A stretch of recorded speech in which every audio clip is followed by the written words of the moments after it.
In the last talk on healthcare, I outlined a series of societal problems around that particular issue.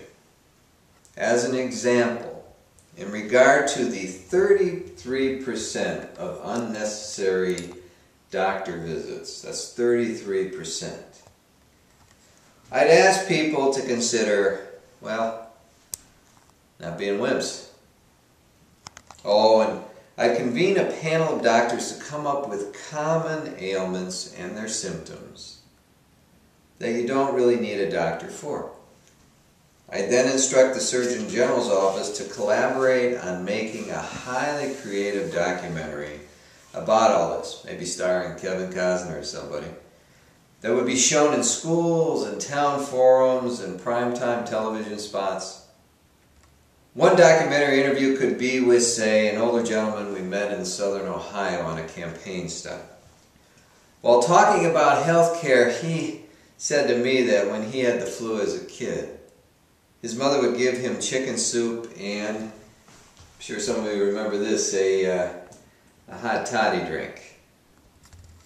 That is, it's a drink that included a teaspoon of whiskey, lemon, honey, and some hot water. Then quotes, "Then she'd wrap me in a bunch of blankets and let me sweat until every dadgum germ was gone." He'd smile. Now, on the exercise front, no, we wouldn't tap Arnold Schwarzenegger, even though I realize he's currently out of work. But we would tap Bernie Stutchkins to head up a new version of the President's Council on Fitness. Stutchkins has been a phys ed teacher in tiny Thorpe, Wisconsin the past 30 years.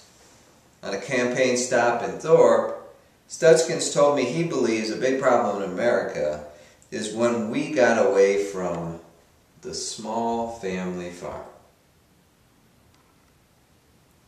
On these farms, kids and adults regularly baled hay, they shoveled, they did all kinds of physical activity. So as president, I'd create a climate to bring back the family farm en masse.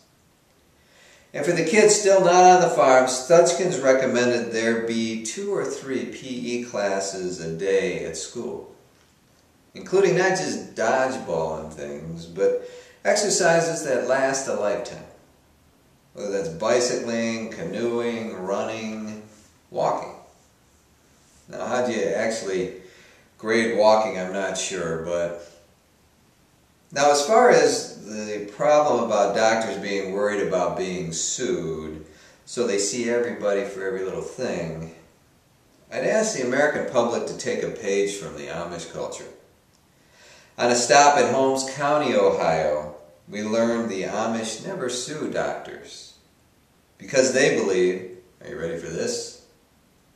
People make honest mistakes. I mean, I make mistakes. Just ask my wife Liz. She'll tell you, and tell you, and tell you. I mean, there will always be lawyers as there will be just causes to adjudicate. But as far as a lot of this extraneous greed and suing stuff that's going on in society of late, I'd ask the American public to consider something that was written about our campaign by the Athens Post in Ohio several years ago.